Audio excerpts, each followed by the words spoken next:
Once upon a time, in the village of Umoji, there lived a woman whose beauty was so extraordinary that men forgot their own names when they saw her. Her name was Isime. Her skin was smooth like freshly pressed palm oil, glowing under the golden sun. Her eyes sparkled like morning dew, capturing the light in a way that made them almost hypnotic. But it was her smile, the kind of smile that could melt even the heart of the angriest man, that truly set her apart. Wherever she walked, whispers followed. Men spoke of her in hushed, awe-filled tones, while women cast envious glances, secretly wishing they possessed even a fraction of her allure. In the bustling market, traders lost track of their prices, too mesmerized by her presence to count their goods. Some even handed over their wares without realizing they hadn't been paid.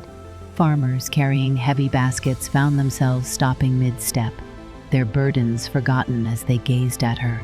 Even the birds in the trees seemed to pause their songs, tilting their heads as if admiring this rare wonder of nature.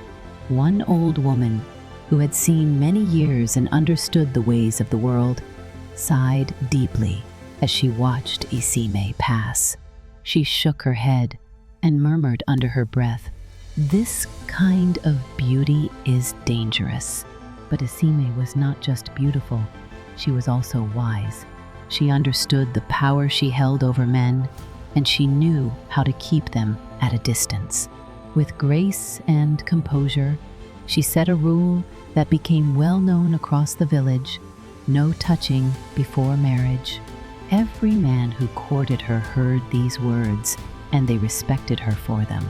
They admired her virtue, praising her as a woman of dignity and self-respect. Some saw her as the ideal wife, a woman worthy of love and devotion. Yet, deep inside, Isime knew the truth. This was not about virtue or dignity. It was about her secret, a secret she had carried since birth, one that no man could ever discover. For if any man were to touch her, if any man were to see what lay between her thighs, he would never be the same again. And so, Isime lived her life carefully. She smiled, she laughed, she allowed men to admire her from afar, but she never let any of them come too close. She was adored but untouchable, admired but mysterious. The village, despite its gossip and speculations, never truly understood her reasons. Some believed she was simply waiting for true love. Others thought she was testing the patience of suitors, ensuring they were worthy of her. But only Isime knew the real reason behind her rule. Yet fate, as always, had other plans. One day, a man named Imika entered her life. He was handsome, kind, and had a heart as pure as fresh palm wine. From the moment he laid eyes on Isime at the village stream, his world changed forever. "This one," he whispered to himself, "this is the woman I will marry." And so the chase began. But little did Emeka know, he was about to uncover a mystery that no man was meant to see.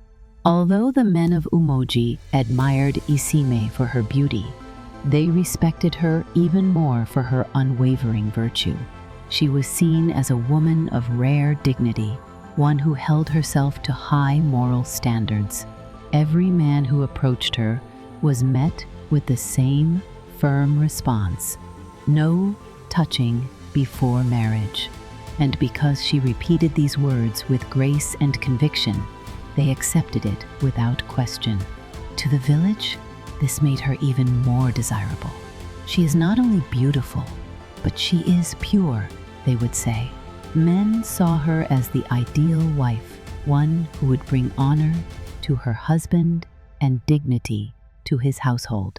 Women, too, secretly admired her restraint, even if some whispered that no woman should be that careful unless she was hiding something. But Isime knew the truth. Her rule was never about virtue. It was not about self-respect. nor was it a test to determine a man's patience. It was about survival.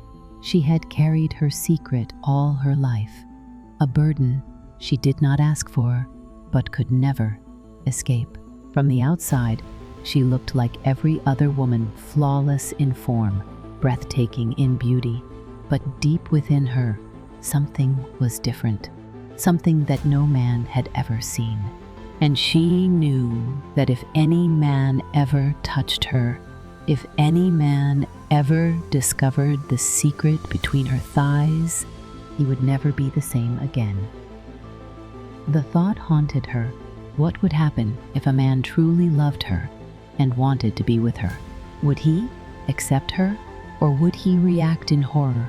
The fear of that moment, the fear of rejection, the fear of being seen as something unnatural, kept her heart locked away. So she hid behind her smiles, behind her playful laughter, behind the illusion of untouchable virtue. Men admired her, but none could claim her. They sang her praises, but none could truly know her. Yet, despite all her caution, fate was not finished with her. One day, Emeka came into her life. Unlike the other men, Emeka was different. He did not just admire her beauty, he admired her heart. He did not just praise her virtue, he respected her words. He was patient, understanding, and kind. For months, he courted her. He brought her gifts, fine wrappers, sweet palm wine, and fresh bushmeat. He whispered words that made her smile. "Isime, you are the light of my world," he told her. And for the first time, Isime felt something shift inside her. She liked Emeka. He was gentle. He made her laugh. He did not push her beyond her limits.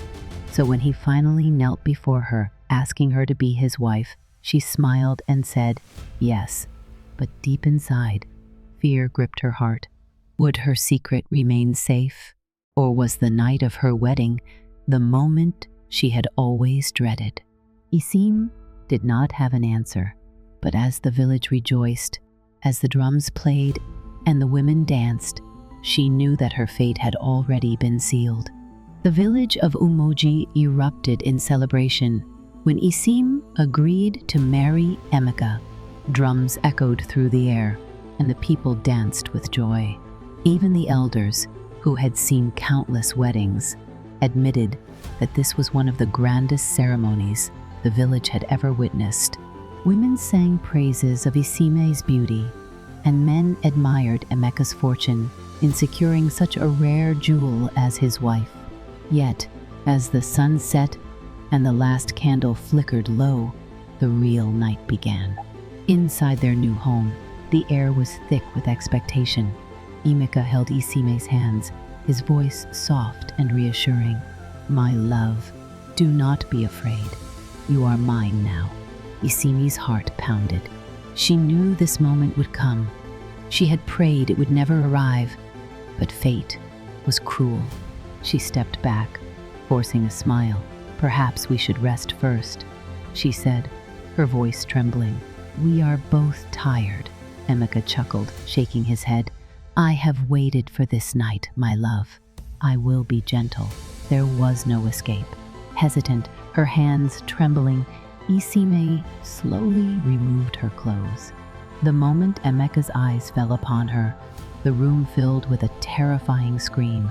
His voice shattered the silence, raw and filled with agony.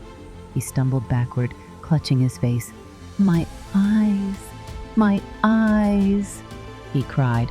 And then, in the blink of an eye, Emeka went blind. His wails echoed through the village, waking the elders, the women, and even the children.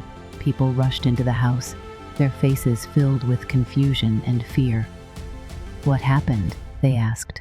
But Emeka only pointed at Isime, shaking violently. His world had turned black, and no one could explain why. The whispers began that night. Some said it was a curse. Others claimed Emeka had fallen ill. But Isime knew the truth. Her secret had done this to him. Before sunrise, she packed her things and left without a word. But fate was not finished with her. A few months later, another man came into her life. Eid was stronger, richer, and more powerful than Emeka. His father was a great chief. His mother came from a long line of wealthy traders. He had lands, gold, and influence. When he saw Isime, he wanted her immediately. Despite warnings from friends about Emeka's fate, Eid laughed. "A woman this beautiful cannot be dangerous," he said. "I will marry her." And so he pursued her with gifts of silk, gold, and spices from distant lands. As always, Isime kept her distance. "No touching before marriage," she reminded him. Eid admired her virtue and soon asked for her hand. The wedding was even grander than the first, with feasts and music that lasted for days. But when night came, history repeated itself. As Eid laid his eyes on Isime's secret, his body froze. His lips parted, but no sound came out. He tried to speak, but his voice had vanished. His hands flew to his ears, and his eyes filled with horror. He could not hear. By morning, Eid was both mute and deaf. Again, Isime packed her things and left. The village's whispers turned into fear. Was this truly bad luck, or was she cursed? But fate was not done with her yet. The wealthiest man in the village, Obina, was next, and this time, death would follow. The village of Umoji could no longer ignore the whispers surrounding Isime. One husband had gone blind, another had lost his voice and hearing, and now Obina, the wealthiest man in the land, had died on his wedding night. This was no longer a coincidence. It was a curse. The night had begun like the others, candles flickering, shadows dancing on the walls, and the soft murmurs of a bride and groom alone at last. But when Obina removed Isime's clothes, his reaction was worse than anyone could have imagined. His face twisted in horror, his breath came in sharp gasps, and then, without warning, he coughed up blood. His body convulsed violently, his eyes bulging with terror. His last breath left him in a choking, ragged gasp before he collapsed onto the cold floor. The villagers awoke to his widow's screams. Men burst into the room, women rushed in behind them, and the sight before them sent a wave of horror through the crowd. Obina, lifeless, Isime, shaking, tears streaming down her face. A dead man on his wedding night? This was not normal. This was not human. A voice from the crowd cut through the stunned silence. "She is a witch." The words spread like wildfire. "She killed him," one man shouted. "She has cursed the men of our village," another added. The elders, the very same who had once praised Isime's beauty and virtue, now stood with grim faces. Obina's mother collapsed in grief, wailing, "My son, my only son, who did this to you?" She turned to Isime, her face twisted in rage. You brought death into my house?" Isime trembled, her voice barely above a whisper. "Please, I swear I didn't. We don't want to hear your lies," someone yelled. The mob surged forward. Torches burned, sticks were raised, voices roared in anger. Isime turned desperately to the one person who could protect her, her father. He stood among the elders, his arms crossed, his face unreadable. "Papa," she sobbed, "help me." He did not move. He did not speak. He did not acknowledge her at all. Isime's heart shattered. "She must be banished," an elder declared. The people cheered in agreement. Two men grabbed her arms, dragging her forward as she kicked and screamed. "Please, I didn't do anything. I didn't know." But the village was deaf to her cries. The first stone hit her back, sharp and painful. Then another, and another. She ran, her feet bare, her body bruised, the heavy gates of the village closing behind her with a loud final slam. She was no longer one of them. The trees whispered in the wind as she stumbled into the dark forest, alone, lost, and carrying the weight of a fate she never asked for. But fate was not done with her yet. Isime ran deep into the forest, her feet bruised and bleeding, her body aching from the stones that had struck her. The whispers of the villagers still echoed in her ears. Witch, cursed woman, murderer. But the words that hurt the most were the ones left unsaid. Her father, the man who had once lifted her onto his shoulders as a child, the man who had once called her his precious daughter, had turned his back on her. He had let them banish her without a word of defense. She had lost everything. As the cold night wrapped around her, she stumbled through the dense forest, branches scratching her skin, unseen creatures rustling in the shadows. She walked without knowing where she was going, exhaustion weighing her down. And then she saw it, a small mud hut hidden between two giant trees. Smoke curled from the thatched roof, a sign of life. With the last of her strength, Isime dragged herself to the door and knocked weakly. A long silence followed. Then the wooden door creaked open. An old woman stood before her, her silver hair hanging in long braids, her eyes sharp and filled with knowledge. She wore a simple robe, but around her neck were cowrie shells that jingled softly. The moment she looked at Isime, her expression changed. "My child," the woman said in a deep, slow voice. "You carry a curse." Isime's breath caught in her throat. "Please," she whispered, her voice breaking. "Help me. I have nowhere else to go." The woman stepped aside. "Come inside, child." Inside, warmth wrapped around Isime.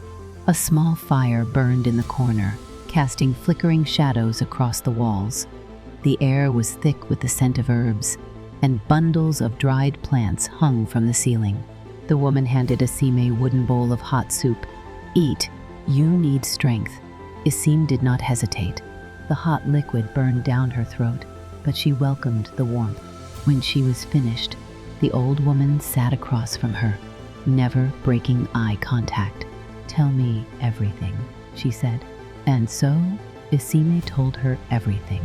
She spoke of Emeka's blindness, Eid's silence and deafness, and Obina's terrifying death. She told her of the whispers, the accusations, the betrayal of her own father. Tears streamed down her face as she spoke.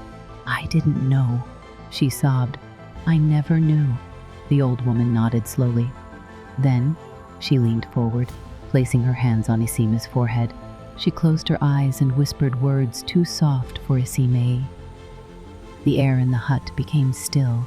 The fire flickered, and a strange energy filled the space. When she opened her eyes, they were filled with understanding. "It was your stepmother's," the woman finally said. Isime's heart stopped. "My stepmother's?" The old woman sighed. "Yes, they did this to you before you even knew yourself." A wave of shock washed over Isime as the truth began to unfold. She had never questioned her past, the cruelty of her stepmothers, the pain of losing her mother so young, but now it all made sense. The real curse had been placed on her since birth, and now she knew exactly who was responsible. Her body trembled, but her voice was steady. "I must go back." The old woman smiled. "Yes, child, it is time for the truth to come out." Isime was no longer the frightened girl who had fled into the forest. She had been broken, cast out, and left to die. But now she was returning not as a victim, but as a warrior. With the old woman, Era, by her side, she walked with purpose. The village that had once turned its back on her was now within sight. The moment she stepped past the gates, whispers erupted. "She has returned," someone gasped. "How is she still alive?" But Isime did not stop. She marched straight to the elder's hut, her face calm but unyielding. The elders, the same ones who had banished her, stood frozen in shock. Her stepmothers, Mama Chidi, Mama Nkechi, and the others arrived moments later, their faces pale with fear. Isime turned to them, her voice steady. "You cursed me," she said. Mama Chidi forced a laugh. "This girl is mad. What is she saying?" But Era stepped forward.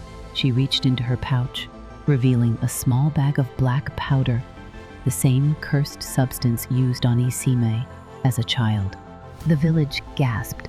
Then Era spoke the words of old, and the flames in the elder's hut roared to life.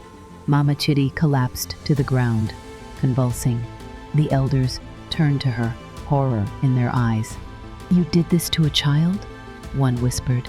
Mama Chidi begged for mercy, but the village was done with her. Stones were lifted. Justice had come. The curse had been broken. The truth had been revealed. And justice had been served. Mama Chidi, the mastermind behind Isime's suffering, had met her fate at the hands of the very people who once cast Isime out. The other stepmothers, though they begged for mercy, were also banished, just as Isime had been. Their cries for forgiveness fell on deaf ears. For the first time, the village saw Isime not as a cursed woman, but as a victim. They looked upon her with sympathy instead of fear. But it was too late. The streets she had once walked as a child, filled with laughter and joy, now held nothing but painful memories. The voices that once praised her beauty had also cursed her name. The same people who had thrown stones at her were now welcoming her back, but she could never truly belong here again. And so, before the sun could rise, before the village could wake, Isime left. She walked far past the rivers, through the forests, across villages where no one knew her name. She searched for a place where she could start again. At first, life was difficult. She had nothing. No home, no family, no riches. But Isime had survived too much to give up now. She worked hard, she learned, and she rebuilt herself from nothing. And as the months turned to years, she grew strong. Her past no longer chained her. Her heart no longer ached with fear. She was finally free. Then one day, she met him. He was not like Emeka. He was not like Eid. He was not like Obina. He did not chase her with gold. He did not try to win her with lavish gifts. He did not praise her beauty alone. Instead, he saw her scars and loved her anyway. For the first time in her life, Isime allowed herself to love. And this time, when she married, there were no grand feasts, no drummers shaking the sky, no villagers whispering, waiting for something to go wrong. It was small, simple, peaceful.